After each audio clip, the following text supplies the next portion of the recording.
I can start with the introductions. Thank you, everybody. Thanks for tuning in. We have a few more people joining us from afar online. We are delighted to have, at this very strange times of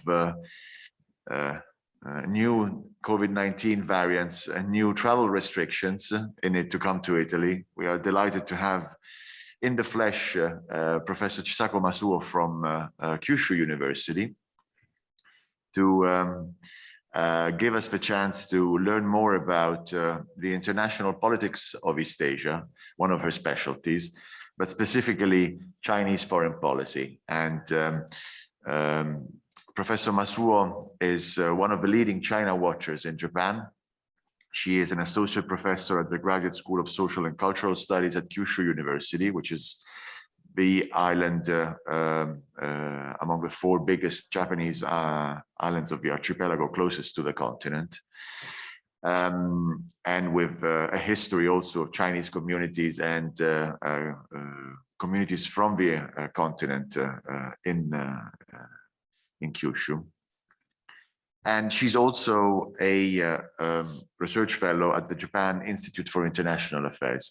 We are very grateful for you to make it all the way to Florence, and we look forward to listening to what promises to be a particularly cutting-edge presentation on the political and historical implications of China's National Spatial Infrastructure. And this is also, if I understand correctly, part of a new research project that you've been also presenting at ISA, and how essentially space infrastructure serves political and strategic goals. So thank you very much for being here. And without further ado, the floor is yours.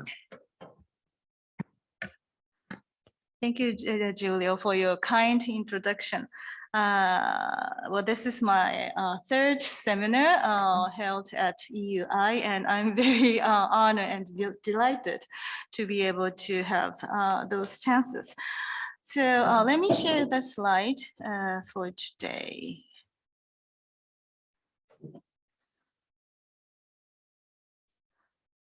Can you see the slide? Okay,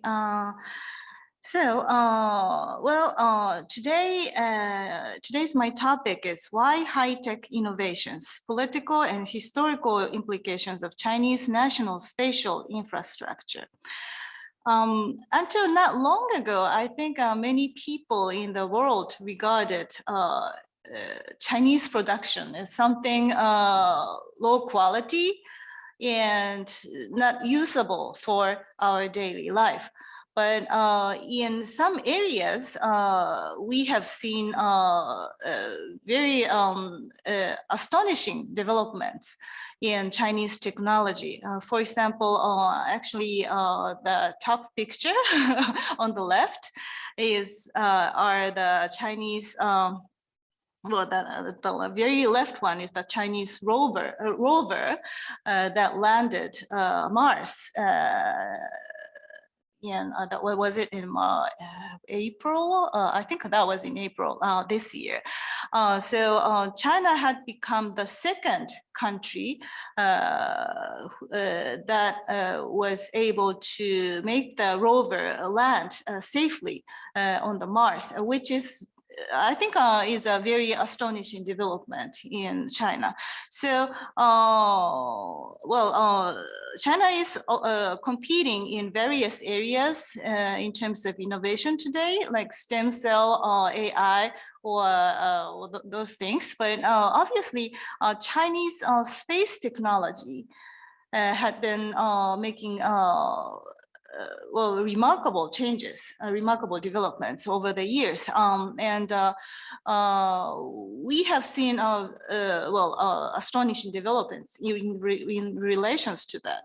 For example, China has been able to observe or make the rover land on another side of on the moon, and also starting this year, right after this Mars Explorer expedition,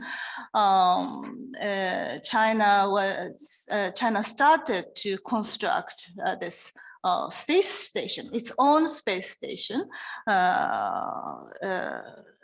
above the Earth.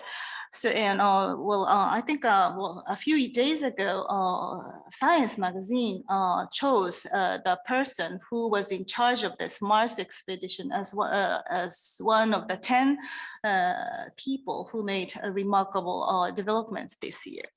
So those are the new changes we are seeing. We have been watching at in terms of science in China. But at the same time, last month, Xi Jinping has released his history resolution. And obviously, he's a big fan of history.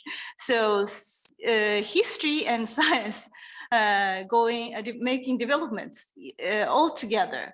And I have been wondering why so?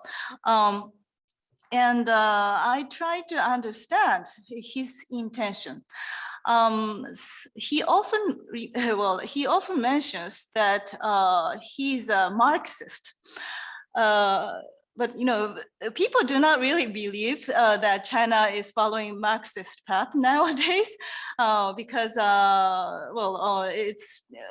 it looks like it's trying to become a very rich country, a capitalistic country, and also when we look at Chinese approach to the international society, we see more nationalism rather than the internationalism. But why is he arguing that he's a he's a Marxist, especially with regards to history? In the history resolution and in his July 1st speech to commemorate Chinese Communist Party's 100th anniversary, he mentioned that he is the Marxist. So so I read many of his speeches, and I think I gradually came to understand what he is thinking about in terms of history. Well, when it comes to the historical history interpretation, I think he is a Marxist. Why? Well, Marxists understand history as on the basis of materialism. Of course, when we understand Chinese interpretation on history, it's not only about materialism, but when it comes to the theory, I think he's still following and sticking with this materialism. And Marxists understand history is something that develops step by step. Human beings formed a hunting and gathering society at the early stage and started to form groups.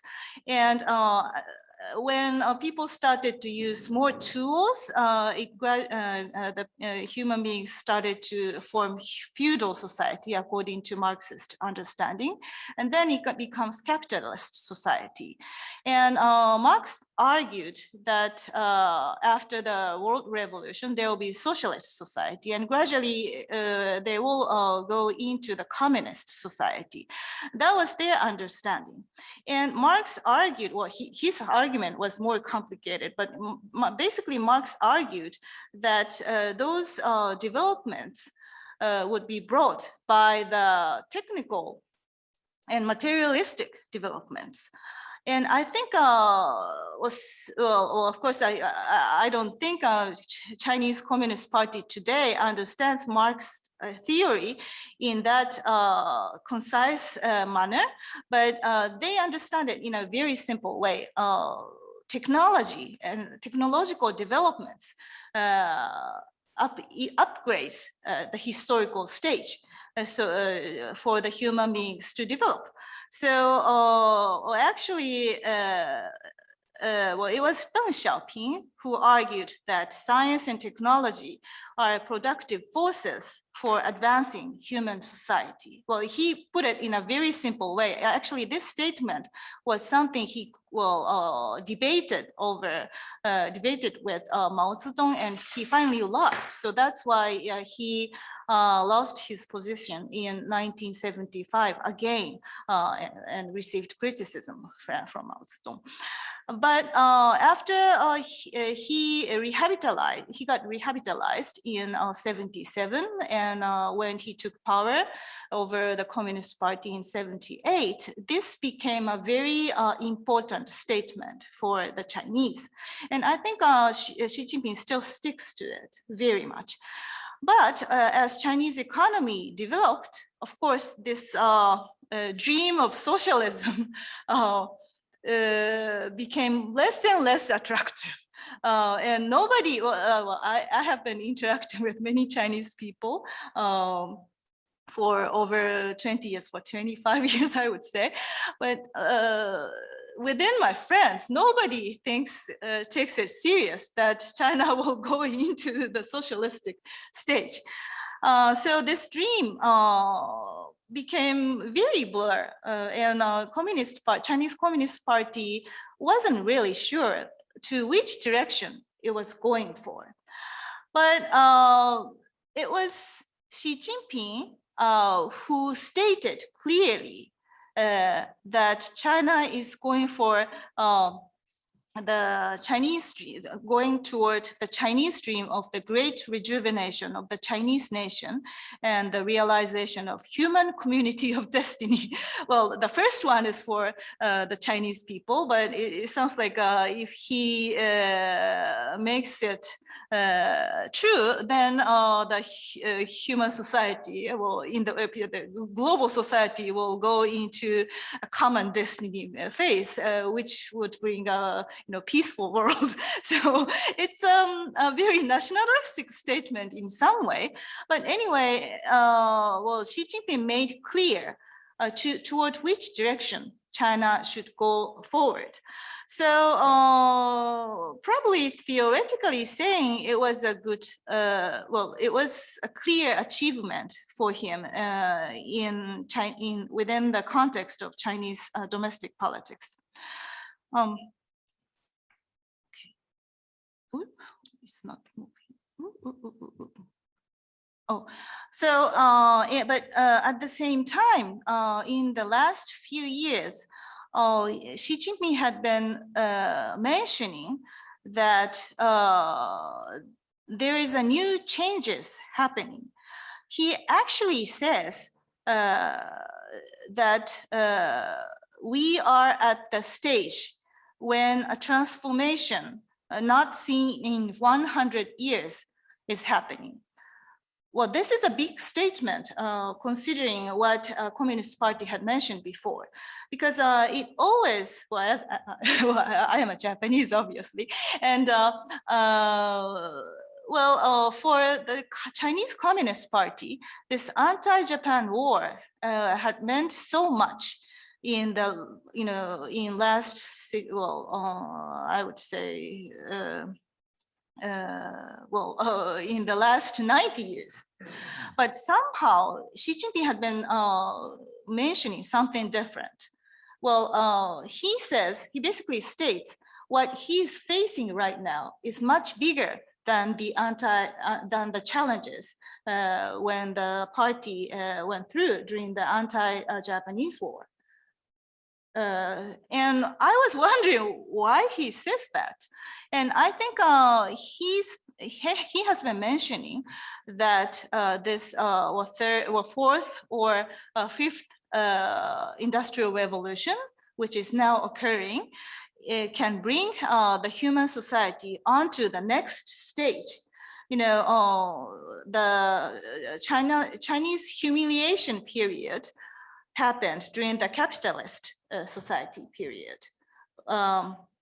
According to its understanding, well, during the feudal society, China was very peaceful, and everybody surrounding China respected Chinese culture so much. So naturally, they were obedient to China. So there was Asian peace according to their understanding.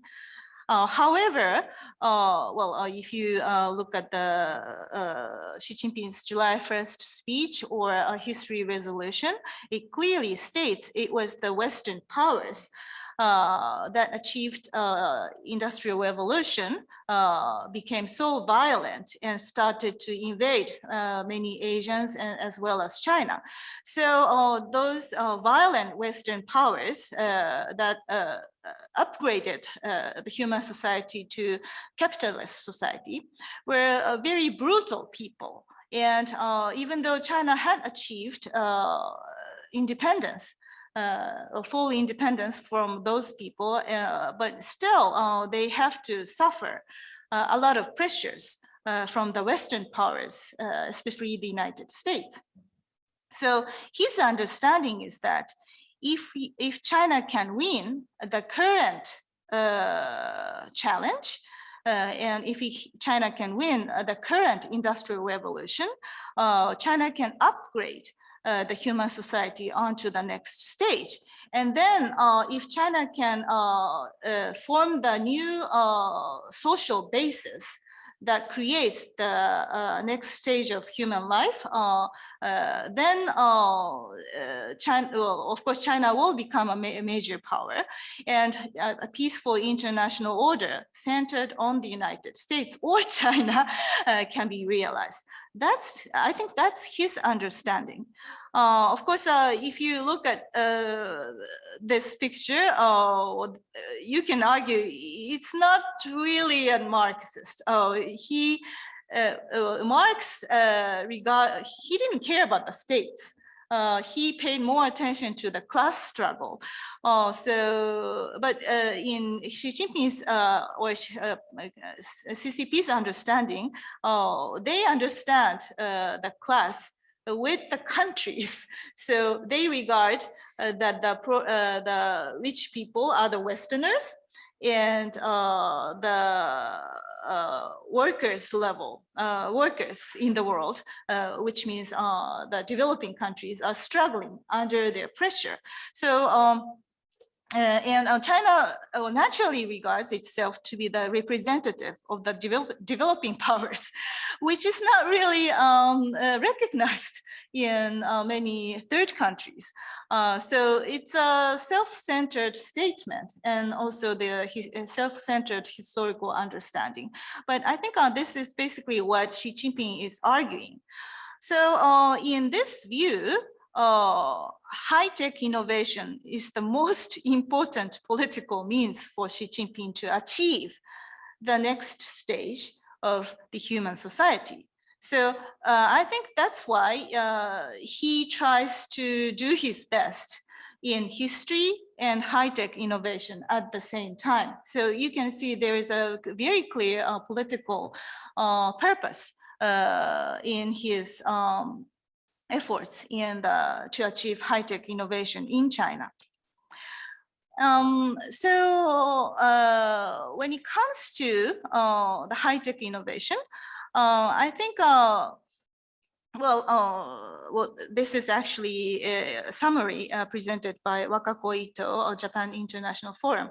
But right now, China is moving for constructing the new type infrastructures. China started to argue in late 2000s that development of a comprehensive information structure is very important. So they started to pay more attention to innovations around that time. But after Xi Jinping took power, there were many clear developments, including Made in China 2025 or so. When it comes to the new type infrastructures, in 2016, Chinese Communist parties presented the outlines of National Informatization Development Strategy, and the 13th in the same year, the 13th five-year national informatization program was adopted. And since then, it tried to accelerate the high-speed broadband network construction and started to establish integrated infrastructure over land, sea, air, and space. And I think this integrated infrastructure over land, sea, air, and space has another name. Well, it's like another code named National Space Infrastructure in China. Overall, China is right now starting from 2018, China had started to use this new word, new type infrastructure, and started to increase its development in 5G, artificial intelligence, industrial internet, IoT, or so on. But I think it's basically all the countries do similar things. But if you pay attention to Chinese political system, which Xi Jinping regards to be the advantage of Chinese way of development, I think what differs China from other countries is probably this space-related technology, because it requires a lot of investment and not a private company can do it. This year, well, of course, China in early spring, in March this year, China adopted the 14th five-year program. And those policies mentioned before were reinforced in the new program. So thinking about those developments, I think we need to combine different fields and elements to understand what Xi Jinping's China intends to do to increase its prestige and the presence in the global governance. Xi Jinping is a leader who wants to upgrade the human society under his influence. And I think the most unique part of his plans is the creation of national space infrastructure that relates to the space technology development. Well, I gradually came to this conclusion, but my starting points were very small, actually.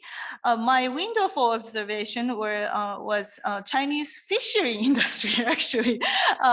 As a Japanese who always wished better relations between Japan and China, I was always thinking about how can we achieve collaboration over the East China Sea. So I had been wondering how can we achieve, for example, joint fishery resource management over the East China Sea. So that's why I started to watch at developments in the Chinese fishery industry. But gradually, I started to recognize that this is connected to much bigger plans of China. Well, I'd like to explain why I thought so. Well, first of all, Xi Jinping upgraded military-civil fusion to become a national strategy in March 2015. I think this was a very important turning point. And since then,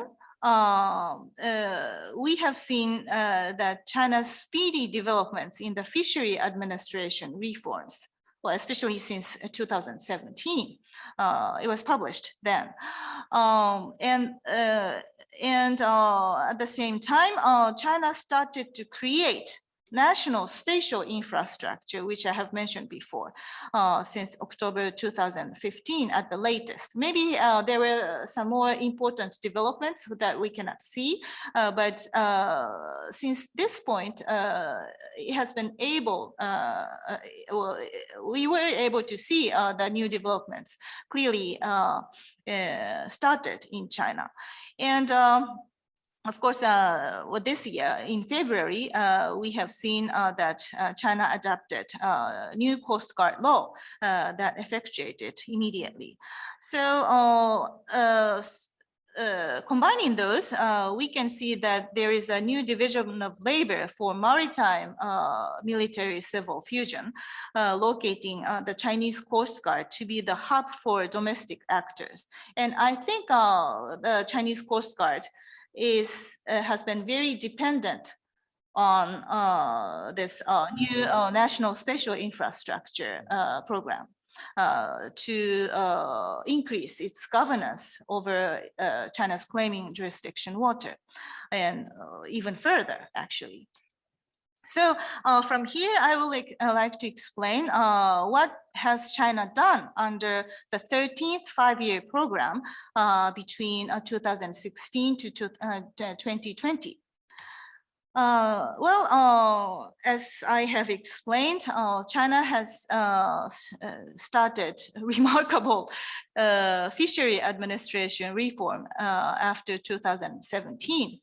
Well, actually, before this, Chinese fishery administration was honestly so bad. Well, they were, well, when we talk about South China Sea, there is no international legal framework there. So China is trying to chase Vietnamese vessels and sometimes try to sink them, actually. It becomes very brutal. But the situation in East China Sea and also Yellow Sea are different because China, Japan, and China, South Korea both have bilateral fishery agreements. So there are the legal frameworks in those waters. But when it comes to the fishery issues, we have seen many Chinese vessels entering into our water. When Japan or South Korean authorities ask Chinese authorities to control its own fishery vessels, normally they would reply that those ships are not registered in China. Therefore, we have no responsibility to control those vessels. That was the typical Chinese answer regarding this issue. So you can see that China was not making any efforts to control those vessels almost at all. But, and also China wasn't really controlling the methods of fishery, so many fishing vessels were operating in very destructive ways. And obviously the number of vessels were too much, and that was really threatening to the resource conservation in those waters. So there was huge problems aside from the territorial disputes or those things. But since this year, since 2017, China had initiated very comprehensive fishery administration reforms, which was in some way very good because it tried to achieve sustainable fishing, and it tried to decrease the fishing pressure in those waters. But at the same time,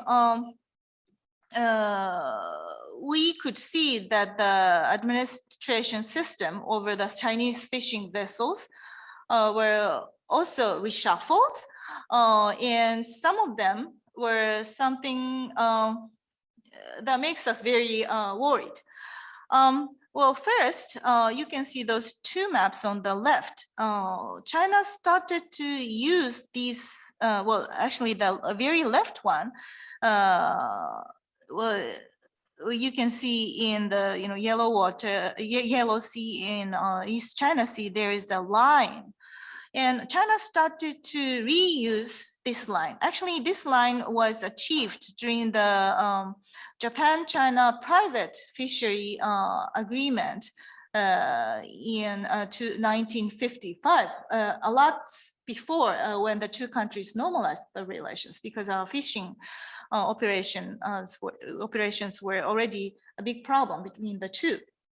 So at that time, the two countries, well, the private people, private organizations agreed upon this line. And on the Japanese side, we have forgotten about the line for such a long time, because the fishery agreement between the two sides were reshaped twice after this. But in China, somehow this line stayed. And this time in 2017, the new administration, the new system made it very clear that the smaller vessels, smaller than 12 meters long, those vessels can operate only in the water inside. And those are controlled by the provincial governments, because our provincial governments always were responsible for entire fishing operation of China. But this time, the middle-sized and longer-sized vessels, which are bigger than 12 meters long, were ordered to operate outside the line. And they fall onto the control, control of the central government, fishery administration. And and toward what water those ships can operate, they didn't say it. So that means off this line, an entire globe, there are many places where Chinese fishing vessels can operate. Some of the fish operate in Africa, near African continent, and Antarctica nowadays. So those vessels are also fell under the control of the central government. So this was a big development. In South China Sea, China made another line and did the same thing. And at the same time, the central government requested the local governments to control the registration of the fishing vessels, and started to dismantle the ships that did not have 3 kinds of licenses in China. So those were called 3 no boats. And on the right side, you can see this one of the 3 no boats being demolished by the local authority. Yeah, last year, when this 13th five-year plan was about to be ended, there were many ceremonies held by those local governments to demolish those 3 no boats. So it was very interesting. Some even showed movies to demonstrate that they are behaving very well under the central authorities' direction. So, this fishery administration reform accompanied heavy use of information technology, because to control in which area those fishing vessels are operating, you need to know the location of the vessels. Now, well, basically, on the all middle-sized and large-sized vessels, Chinese authorities have already installed the equipment to display which area those ships are operating. I would talk about it more later. So, together with this fishery administration reform, China was also making this national spatial infrastructure at the same time, which connects to the fishery administration reform. Well, Chinese beito is very famous. Well, last year, it started global operation. The third generation of beito system has already started to operate globally. It's more like American GPS. So it's used to position each actor's location. But this Chinese spatial infrastructure is not only about the beito. Well, it also has different functions. Well, maybe I can show this one. This another slide, or maybe, sorry, it's a little hard to see. I didn't organize. Well, this is a list. This is a list of those Chinese spatial infrastructure.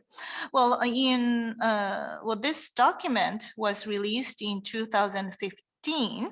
And it is about civil spatial infrastructure, but it lists all kinds of components under the civil spatial infrastructure. So it says that there are three systems. The first one is remote sensing satellite system. Second one is on the right, communication and broadcasting satellite system.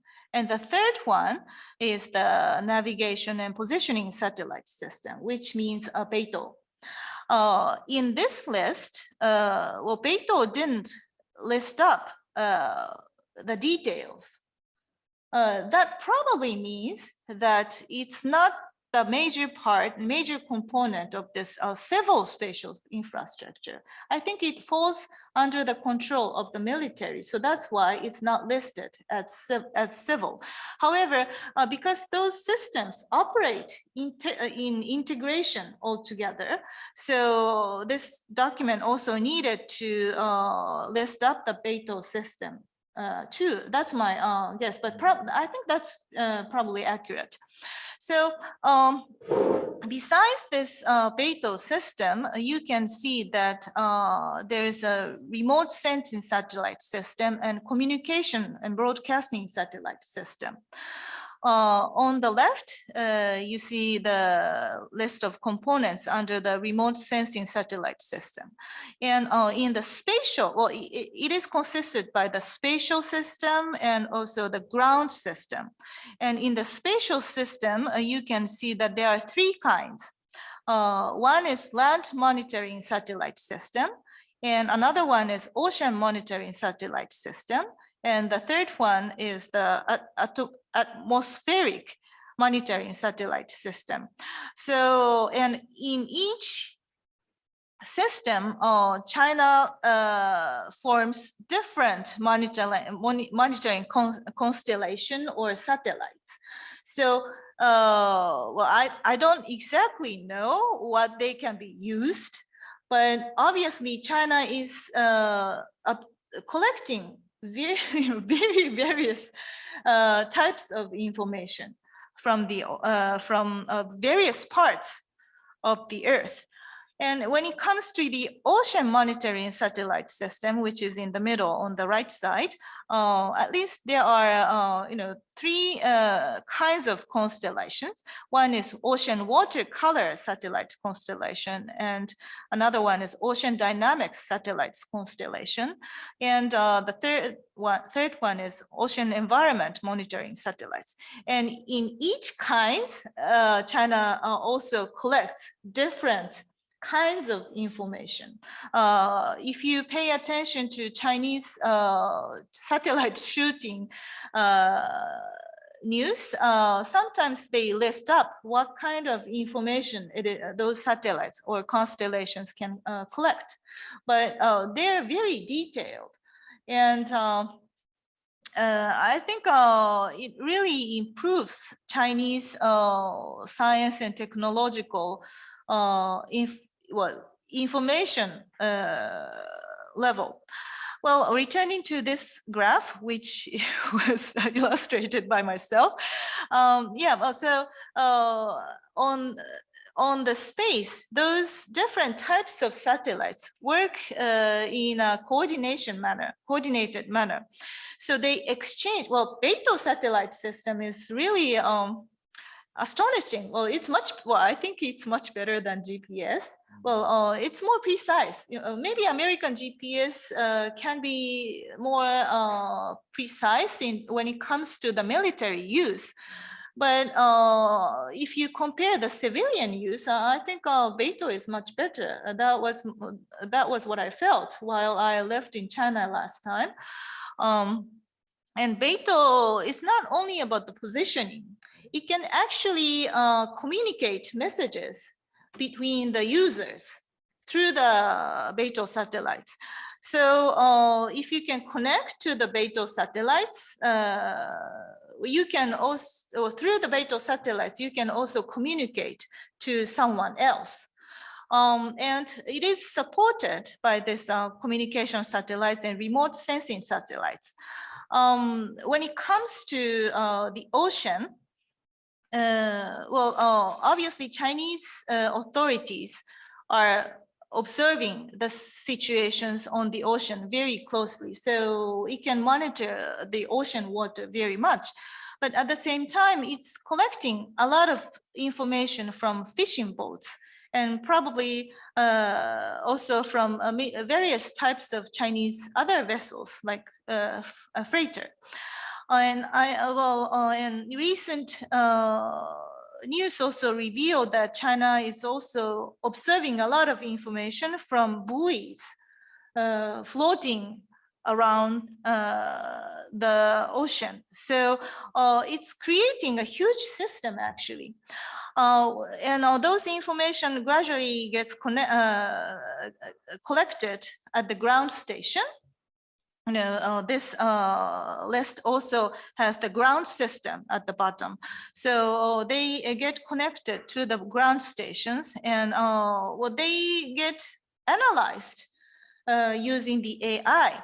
And those information can be used throughout the authority. So Xi Jinping has formed very comprehensive system for information sharing among the different types of authorities. During Hu Jintao period, people have argued that, well, sometimes in terms of foreign policy, for example, MOFA and PLA are doing very different things and other authorities are pursuing their own interests. But now they have formed this integrated information system. So at least it forms the platform for for their information, and it made many different authorities much easier to work together too. And surprisingly, China is also kicking back some of the information to each users. to each user. For example, China had been boosting some ocean remote sensing satellites recently, and according to the news released during around that time, nowadays Chinese fishermen can obtain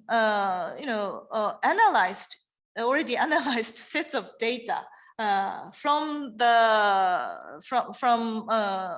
Chinese authorities, so they can get to know that this information is utilized for them and tell them which area is now the very good fishing ground for each type of fish. And this is a very good system for them because, if you watch it from the space and you can tell this, then you can go there and fish in a very efficient way. And it can also reduce the use of fuels for them. So, well, in this way, the authority is also encouraging them to have fishing operation in a very efficient way. So more and more fishermen are very delightedly use this system. And also, this Beito system has another surprising function. Well, if the Beito end terminals are installed in each fishing boat, and fishermen on board can connect their own smartphones to that device using Bluetooth or something. And then this enables each fisherman to chat with their friends or families at home. And they can, well, it's like using WhatsApp all the time, and you can, call your family in that way. On the ocean, they can do it, and no other countries have been able to do it in such a cheap cost, or it doesn't really cost anything for them. So this is really a surprising system China is cultivating. But in this way, if more and more people rely on such system, of course, Chinese authority can watch that means more and more users are using that system on the global water. And that means Chinese authority can increase the level of their system in a more toward much higher way. So I think this is something we have to recognize. And at the same time, well, China is constructing smart ports right now in the 13th and 14th five-year plan. So in earlier days, Chinese authorities didn't even have the statistics on its own fishing operation, almost at all. Well, when I was looking at the statistics collected by the Chinese authority, I was really astonished.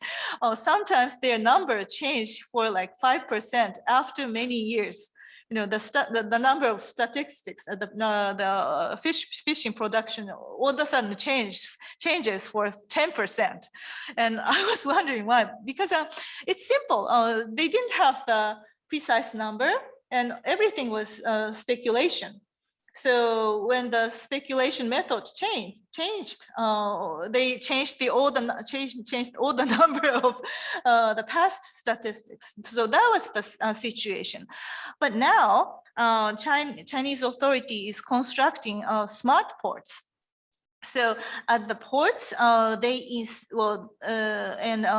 informatized the ports. First, they get to know when those Chinese fishing vessels go out from the port and come back.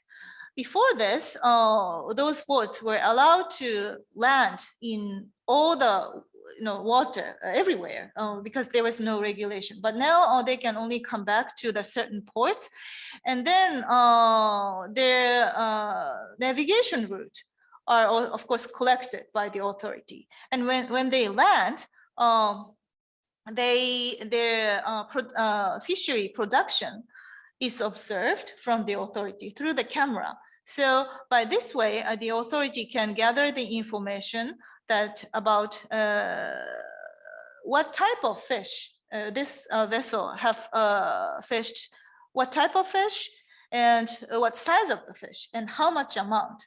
And now the authority is trying to collect all kinds of data in this way, because they have already known which navigation route they have taken.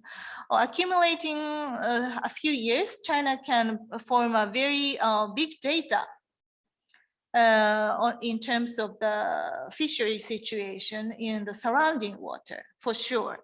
So, of course, China can use this big data to maintain a sustainable fishing in the nearby water, but also to strengthen the governance in those claiming jurisdiction water for sure.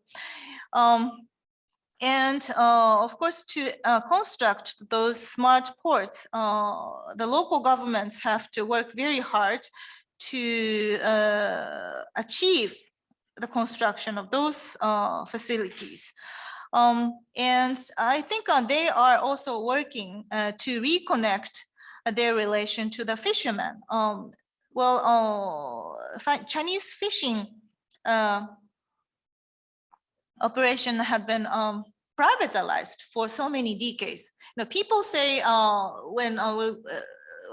especially the American Naval War college people, when they talk about Chinese fishing operation, they always talk about the militia.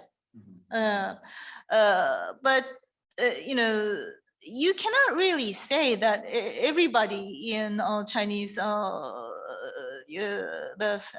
the Chinese fishermen are all militia.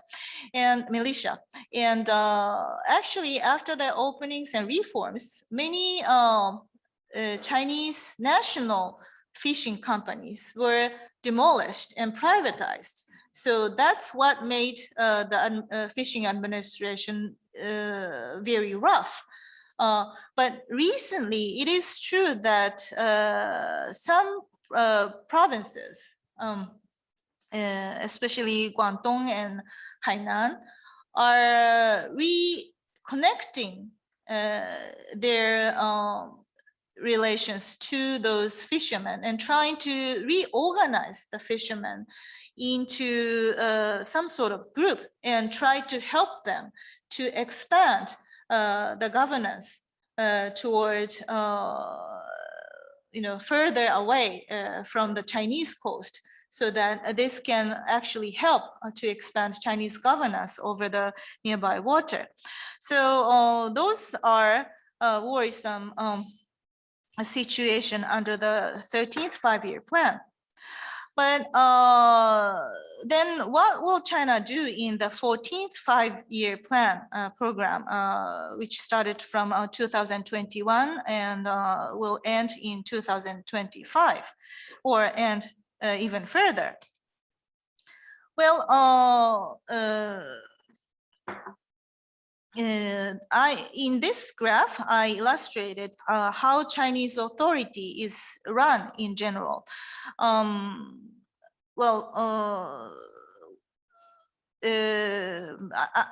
think when China scholars talk about China, we tend to focus more on the power struggle among the central leaders and how they think about the public opinion or those things. But I think it is very important to pay attention to the bureaucracy, because that is something operates the entire China. Xi Jinping cannot do so many things without those people. And Xi Jinping doesn't talk in detail in each area what he's doing. He basically relies on the huge democracy to make China develop. So I think it's very important to pay attention to the Chinese democracy. And in this graph, I illustrated how China is run in general. Well, usually at the first stage, he releases central leaders release new spirits. They call it spirits. It's just new overall direction for China to develop forward. Also, well, they say something, when they say something new, it becomes a huge message to the subordinates. If you go to China, it's very clear that, well, even all the ordinary people are paying attention, well, they are forced to pay attention to the news released by the central government. All the top news is dominated by the top leaders. But it also means a lot for them because when those new spirits came down, the relevant party members have to go through the brainstorming periods and start to they're forced to study the new measures to achieve those new goals set by the central leaders. And then when they find it necessary, there will be the third legislation process. So they form a national domestic legal basis, often using very ambiguous wordings. So if you look at Chinese domestic laws, basically it looks very similar to what we have in our countries. But sometimes you find a little strange words or strange expressions, and usually they mean a lot, because those words makes China very operated in a very different ways from us. After this third process, they moved to the fourth stage, which is the formation of administrative measures and rules. So authorities set rules and procedures among the practitioners who are related to that new issues with clearer wordings. So if you are able to read those, which were often publicized during the Hu Jintao period, their intentions are stated very clearly and sometimes in a very aggressive ways. So if you are lucky enough to get those documents, you can see clear intentions of the authorities. But now those are usually not available. Well, in Hu Jintao period, the government tried to make the Chinese governance more transparent. So we were able to see them. And after this process, they usually move to the fifth process, formation of programs, long-term action plans. So when they were approved, the related bureaucrats have to implement them within the deadline. And Xi Jinping is requesting in a very strict way for them to follow the deadline. So that's why we have seen those 3 no votes demolished. And usually party members are requested to exceed the goals set by the central authorities, and they are competing. The local government, the local officers are usually competing each other to achieve higher than what is requested by the central governments. So those achievements usually determine the scores of each cadre. So they get very serious about it. Their promotions depend on those achievements. So in terms of the China's maritime administration, we have seen the Coast Guard law came out early this year, and that was the third process. And well, right after that, China adopted the 14th five-year plan. That means the spirits shown a little bit in the Coast Guard law will be fully adopted in this 14th five-year program process. And in this, this 14th five-year plan was somewhat special in the Chinese domestic politics, because it came out with the long-term objectives for 2035. So this time, the authority didn't only set the 5-year program, but it also set 15-year program for the Chinese developments. I think it's basically because of the Trump administration. Xi Jinping administration was very frightened when Trump's attack on them got more and more aggressive, especially in the year 2019. So when they started to attack China's the most advanced IT technology companies, they were very frightened and thought that their survival is at stake. So they had to go through probably a very serious period how to respond to this very serious American threat. And they probably thought FiveYear is not enough to make guarantee Chinese survival in a long term. So that's probably why they ratified this 2035 long-term objectives. And in this document adopted by the People's Congress March this year, of course, they listed up the areas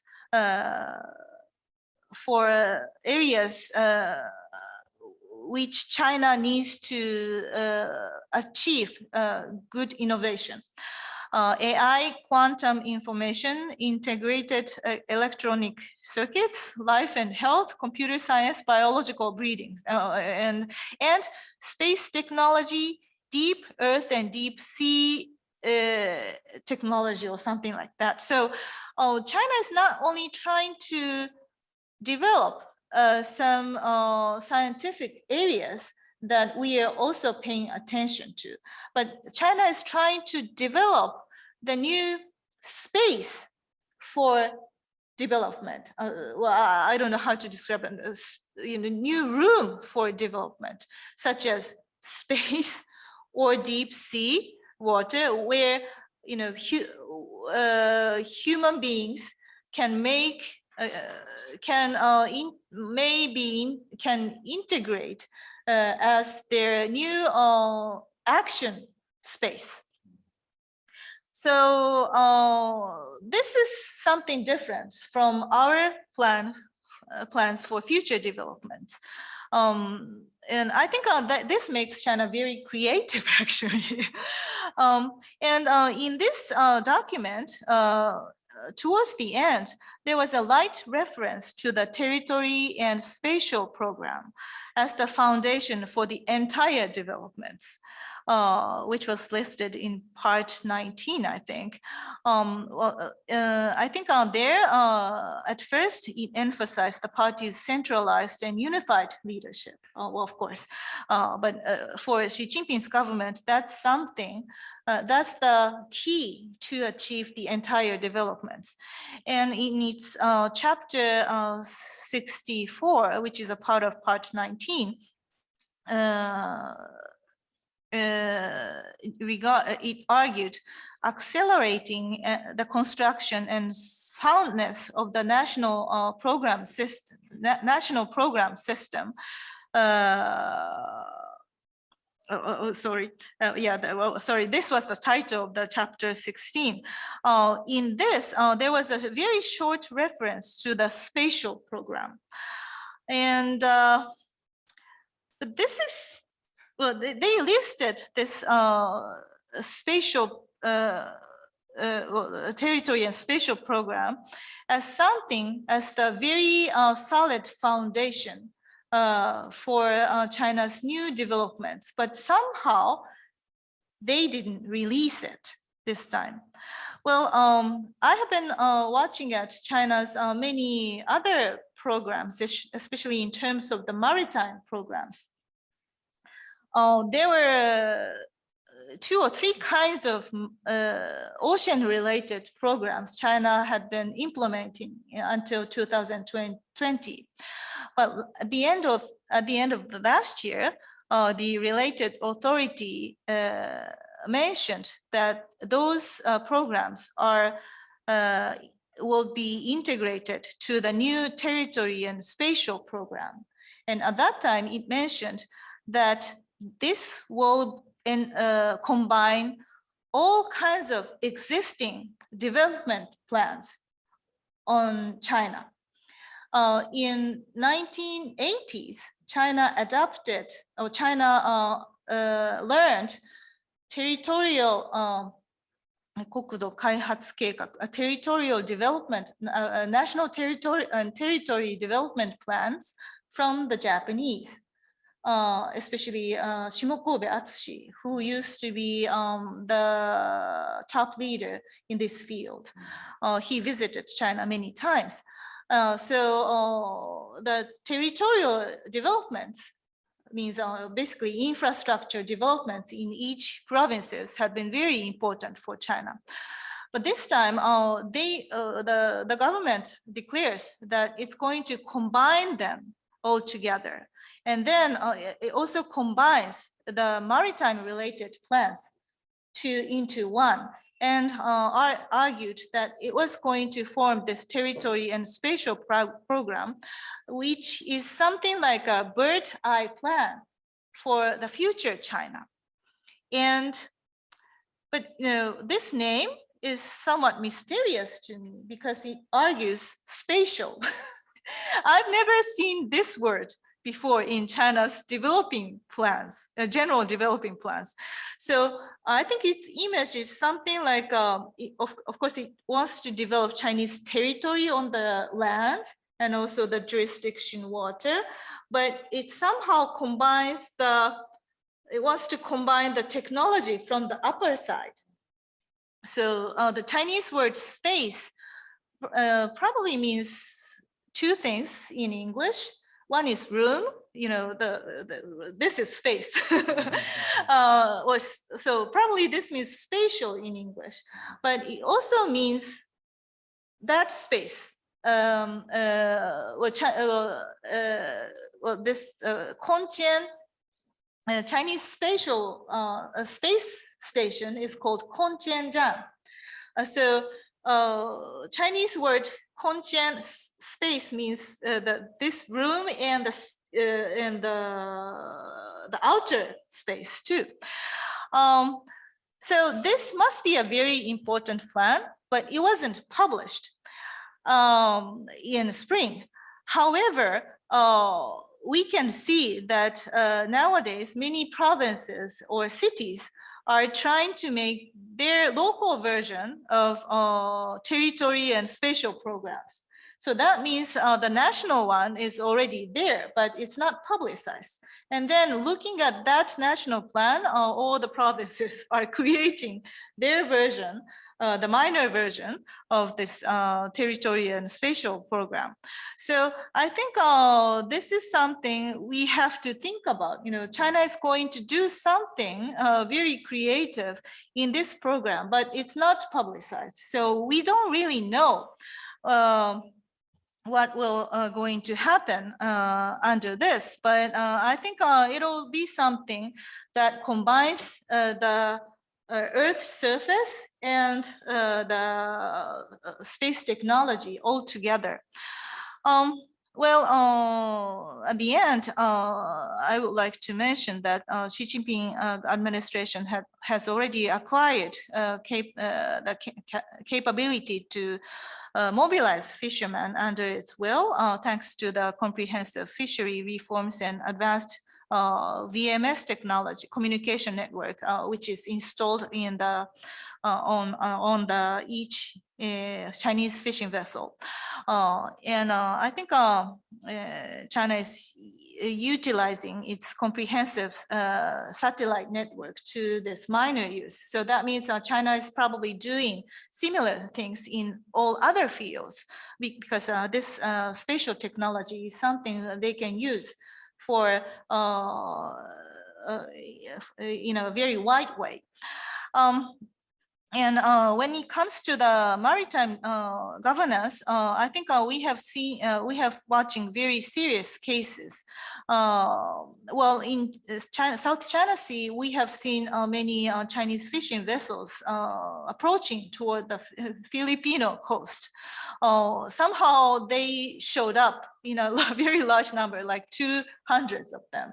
So people regard them to be maritime militias, and that's probably true because, well, maybe they're not the official militias, but nowadays Chinese authority can make general fishermen can use general fishermen as maritime militias, because they can actually communicate with them all the time.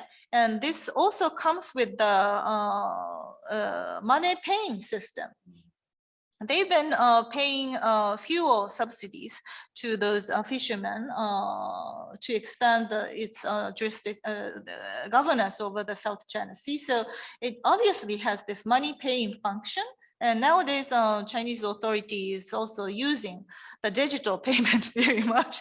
So I'm very sure that this motivates many fishermen to work under the authorities' will.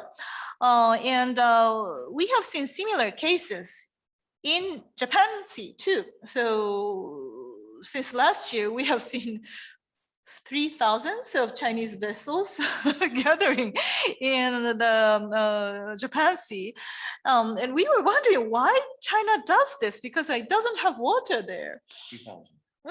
Well, in total, I think our Japanese authorities adjusting the number a little bit before they've mentioned 4,000. But when I checked the latest number at the fishery agency said it's about 3,000.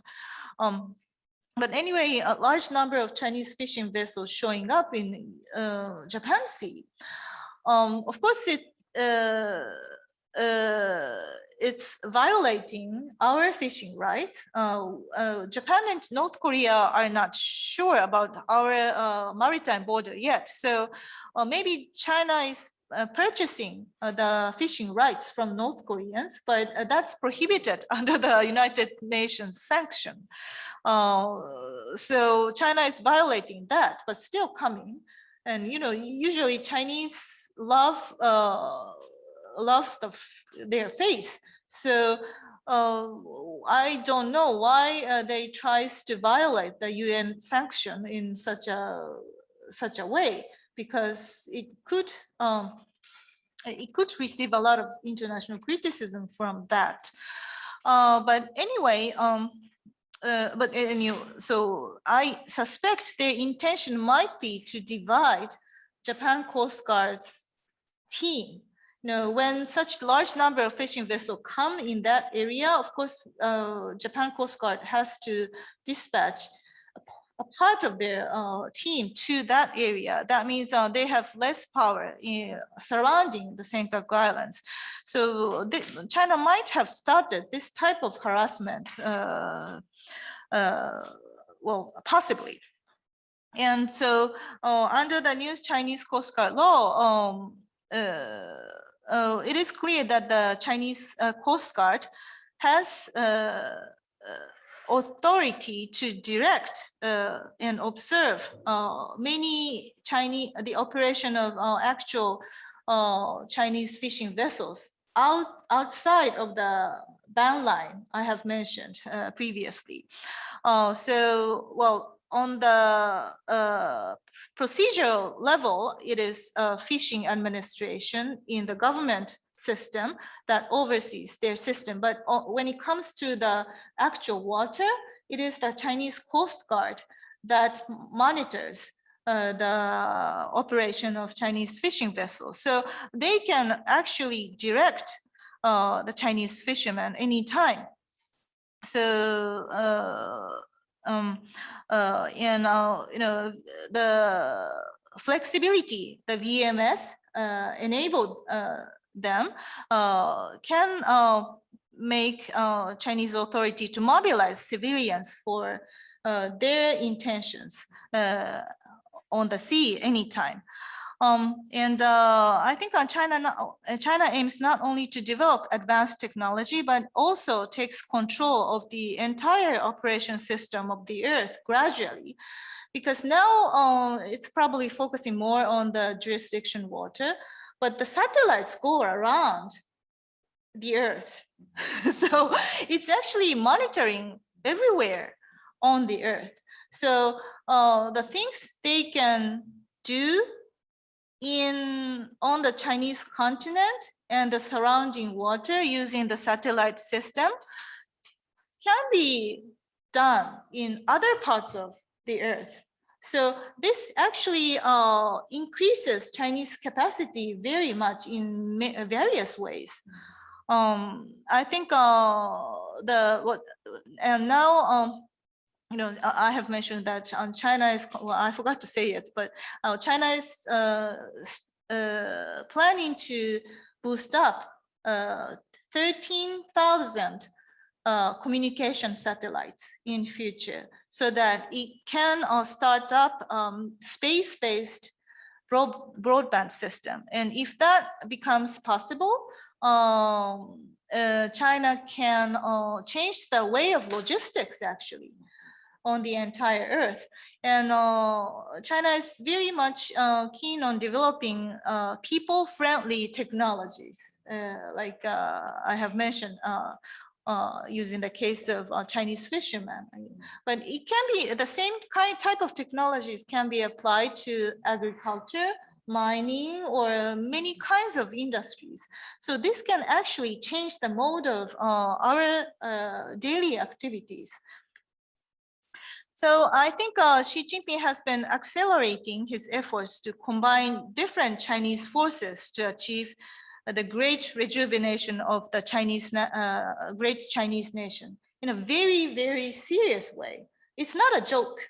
He's doing what he thinks he needs to do. And for this purpose, he has been implementing various policies in different fields under his leadership. And I think China's new national spatial infrastructure is seen as an important tool for China to win the next historical stage. So he can achieve his political will using this new infrastructure. So I think for us, it'll be very important for important to understand his grand idea and ideal, and perhaps to respond or compete with China in an effective way. So thank you very much for listening. I hope I didn't make you too bored about this. Thank you very much.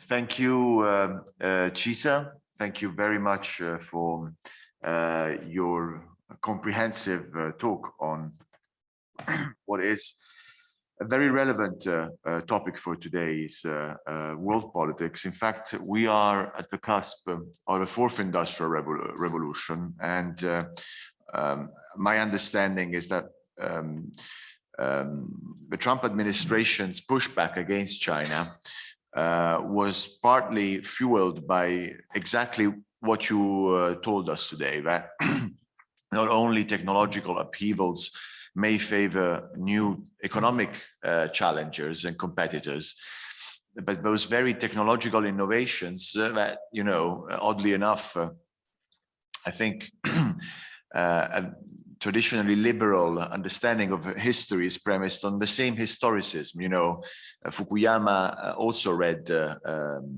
Hegel, as did Karl Marx, and technology is understood really as the engine of change.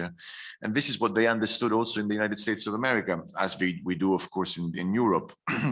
That technological development can turn also into a military and strategic advantage. Also because of the civil military fusion plans you mentioned. Of course, there is Made in China 2025 that attracted a lot of attention.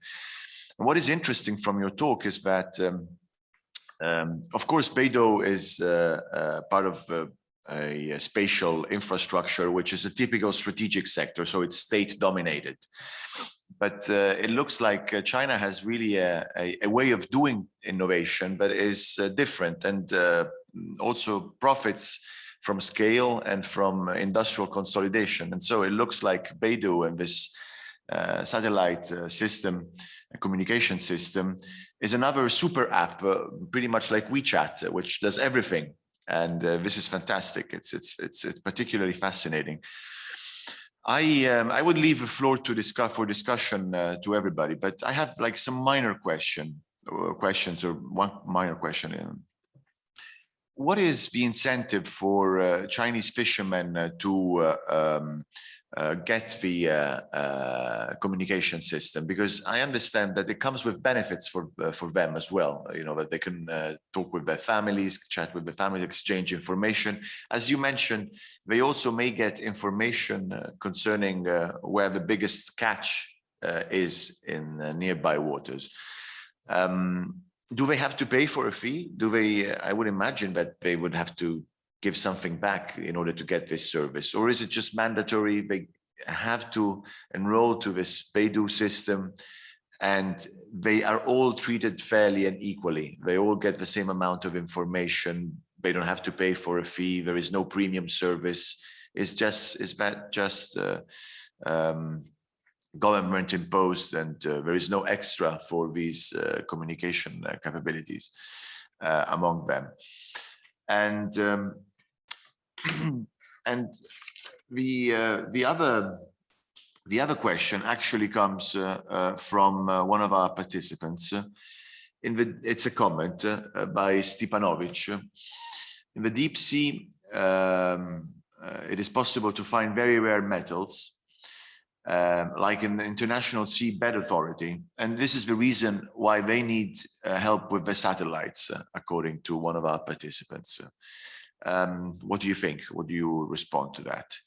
I think I will stop here since we're short on time. And actually, I see a hand raised. Please turn on your camera, and Etim Ofyong, you're free to even just switch your camera on if you want, and ask your question or comment. Good morning. Thank you for giving me the opportunity. Just as a brief introduction, my name is Etim Ofyong. I'm a policy leader fellow at the School of Transnational Governance here at EUI. And primarily my research is on EU's approach to space governance. And that's on one hand. And then on the other hand, EU-Africa space relations. Thank you, Professor, for your lecture. It's nice seeing somebody from Kyushu University. I've always known Kyushu University as the hub for satellite development. So now seeing somebody that's coming from policy and space angle and the law angle and social science is also very interesting.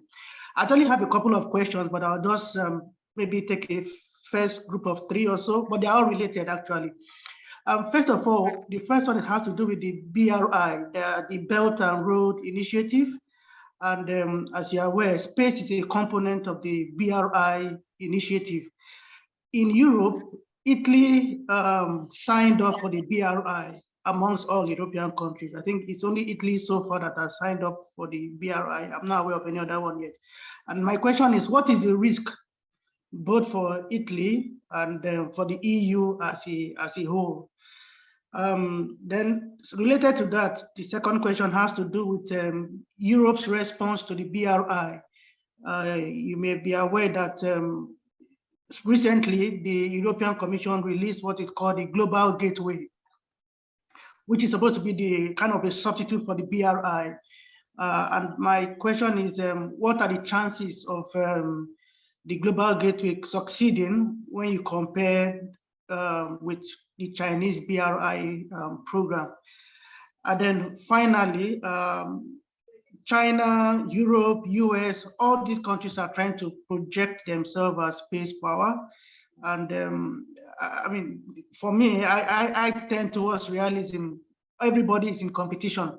So my question is, Japan, what is Japan doing? How is Japan trying to situate itself or project itself when it comes to the global governance, especially using space power? I'll stop here for now. Thank you. Thank you. Thank you for those very big questions. Please. Okay. Well, regarding Beidou's fee, as far as I could see, there is no fee requested. So that's why everybody wants to use. Well, for the general use, you have to buy the device. So well, Beito devices are sold in a very cheap price nowadays. Well, if you like to have some adventure in the mountains or ocean, rivers, or you can have small device. And for the personal use, I think the cheapest one is like a little more than $100, but you can get a very good device with that price. And usually the devices installed on the vessels are a little bit much bigger, but it's still like 3,000 US dollars. And the government had been installing those devices free for those middle-sized and bigger-sized vessels. That means they are pretty much encouraged by the governments to be safe and go, fishing all over the world. It's only about the price of the devices so far I could see. So it's very cheap and very useful. I don't know how long it can last. I think for the moment, the government wants to increase the number of users on the global water. So that's why they've been installing those devices for free. In terms of fee, I think that's probably it. So it looks like a very nice system for each user at the moment. Of course, they will be monitored, but if you are delighted, well, if you, well, as an individual, you compare the costs and benefits. And if you find the costs very small and benefits much bigger, of course, you are delighted to join the system. So that's what the authority wants to achieve. Team's questions, I hope I have understood them in a right way. So first question was the relations with the BRI.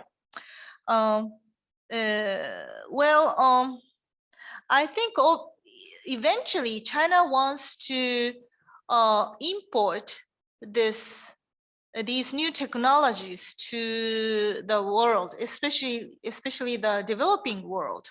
And I think China sees a lot of chances in African continent. I can see that China is trying to sell those technologies to the African leaders, especially. Well, it's a useful system, and for example, it can be applicable to the agriculture and maximize their products in a very efficient way. But at the same time, you will be monitored by China anytime. For example, I have heard a rumor from a Japanese very prominent scholar, and at that time he recently had chatted with one of the African leaders, and that leader told him that when Chinese leaders came to them, they've asked if they want to install this Beito system so that they can maximize their agricultural products. But to do that, you have to install the sensors, the Beito sensors, every 100 meters in your country. So that means all kinds of information will be absorbed by the Chinese authority. Well, I have heard many Chinese scholars argue that the United States had been doing this for such a long time by sucking the information from the people in the world. But I don't think the US had been that enthusiastic about collecting various kinds of information, and they also respect the privacy of each authors, right? But when it comes to China, we think it's a big threat because in China, authority the authority has rights to collect, various kinds of information of all Chinese citizens, and they have the rights to, oppress people in Uyghur in that way. And, they can do it because they've been sucking the information on those people. And, what China wants to do now is something like trying to extend the way of their domestic governance toward the world. So I think there is a huge risk on our way of life. But it's largely depends on the judgment on our side. Maybe in Japan, I don't think not many people would be interested in such a system, but it's clear that if you join the system, you will gain a lot of economic benefits. So if you think that's very attractive, maybe you want to join it. Well, it largely depends on your value, so I think there will be many countries who are going to be more interested in Chinese type of systems. So that's my answer for the first question. And the second question, I'm not. I'm a layman to EU situations, so I do not understand what EU wants to achieve when it comes to the spatial, when it comes to the space governance. But if I understood in a right way, if you compare this with the Chinese case, I think the largest difference is that Chinese goals are different. What Xi Jinping wants to achieve is different. Well, many Chinese scholars are arguing that if China can create the foundation of new technology, then they can also create a new type of international order based on that new technology. And then they can also create international law that can sustain that new type of international system in a long run. So that's why China wants to develop into the new frontiers, such as space and deep sea. So this contradicts pretty much with the global governance type of debates, which you hear typically in European or Western societies. China doesn't want to share that type of governance with other countries, I think. Of course, on the surface, they say they are the people who wants to achieve win-win situation, but they basically wants to consolidate the foundation of the new type of society, because in their interpretation, that's something the United States have always done. I don't think that's that's really true, but they think the greater, if you can become a great power, you can do anything you want. So that's the goal for Xi Jinping administration. I don't think there will be many Chinese people who oppose to this type of goals, but that's what Xi Jinping believes. He thinks Chinese, because he thinks Chinese survival is at risk because of the United States. So he's always thinking on the term of global competition with the US. In terms of when it comes to Japan, unfortunately, I don't think Japanese space policy had been very strategic. Its investment is relatively small. Now, recently, I think there is slight shift in that space policy. We think, well, after watching at many new Chinese developments in terms on the space technology, people have recognized that it is a very important area. If we do not do anything, we might lose. And recently, the Quad cooperation had been deepened. So, the new Kishida government has been very interested in formulating a new economic security policy. So it's a relatively new agenda, but I think the new government wants to create new sets of policy regarding this. So I think this will also include the space cooperation, space technological cooperation with among the Quad countries, or even further. Well, I see South Korean government had been showing a lot of interest in the space in cultivating space technology as well. So there might be new changes in the near future, but I haven't seen it very clearly at this moment.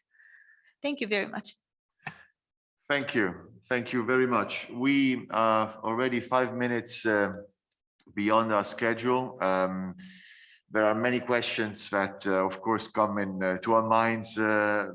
One of them, for instance, is the effects of US sanctions, the importance of data, and the fact that really we are witnessing also a balkanization of technology on the basis of not just the economic and strategic considerations, but as you mentioned, also values consideration and the importance of setting standards for the purpose of global governance. And so on that very sad note, the note of the technological balkanization incoming, it has been a pleasure, however, to understand deep inside how is it that spatial infrastructure in China can be used for internal governance, administrative purposes, but also for the sake of strategic and political purposes. And this is a space to watch, and we were delighted to have Professor Chisako Masuo all the way from Kyushu, and we thank you, and we look forward to more engagements in the future, which actually will happen in a few hours. Thank you very much. Thank you very much. If you have further questions, please send me emails. You can Google my name and find my email. Thank you very much. Bye-bye. Bye-bye.